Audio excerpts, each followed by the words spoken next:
In this video, we're going to go over just how to create a new rubric to add to an assignment in Google Classroom. This is going to save time later if you're grading an assignment type that you do a lot of.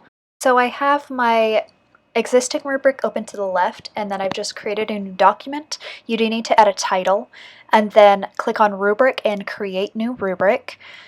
And then I'm just going to transfer the criteria titles and the number of points and then the descriptions from the table that I have in my document on the left. So I'm just going to copy and paste that information over.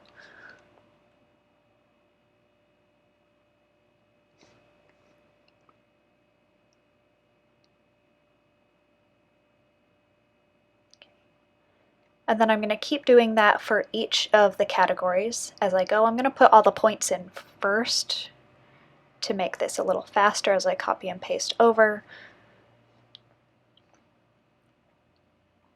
And then just continue to copy and paste my descriptions.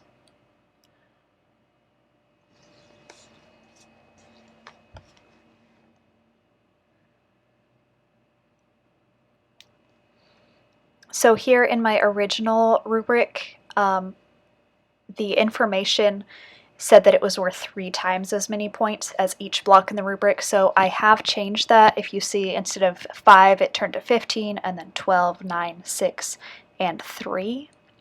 But everything else is staying the same.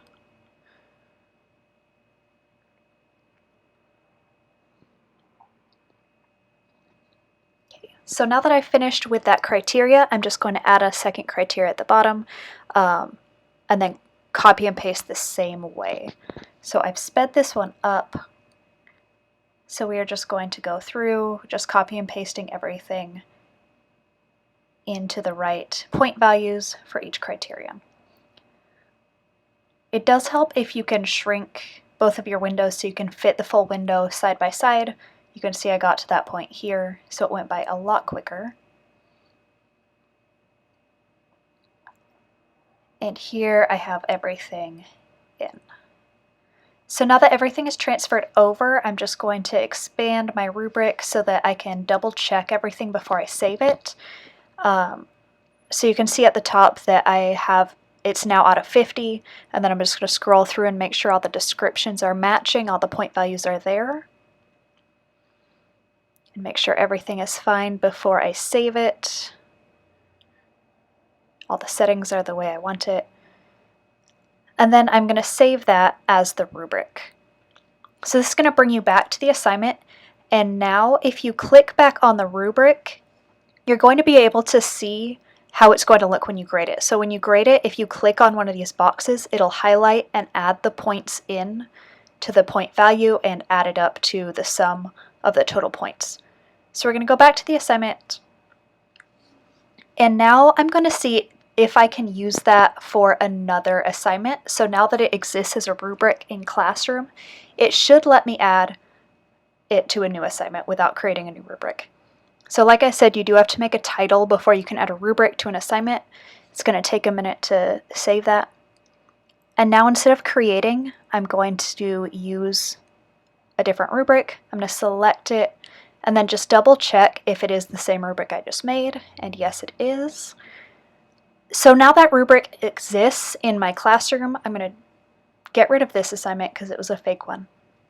But what I want to do is to save that rubric so that I can apply it to future assignments since this isn't a real assignment. So I'm going to rename my rubric as my debate rubric for later assignments. And then I'm going to save it again as a draft. So that means that students aren't able to see it. It doesn't affect them. It's only visible in the teacher mode. And I did make a mistake here. I realized I don't want it sitting in the midst of all my other assignments. So I'm going to assign it a topic. And I'm going to create a new topic called Rubric Templates so that I can save everything there and kind of corral them away from real assignments. Again, save it as a draft so it doesn't get visible by students. And then I'm going to drag that whole topic down to the bottom of my classroom page so that no one else can see it. So now that rubric is saved there, so any assignments that I make in the future that may need it can utilize that template without it actually being attached to an original assignment. So hopefully that helps for how to make a new rubric. It's a really simple process to start up, and then you can save it for later so that when you're grading students' assignments later, they get a really detailed report back through Classroom without you actually having to make notes on everything that they did.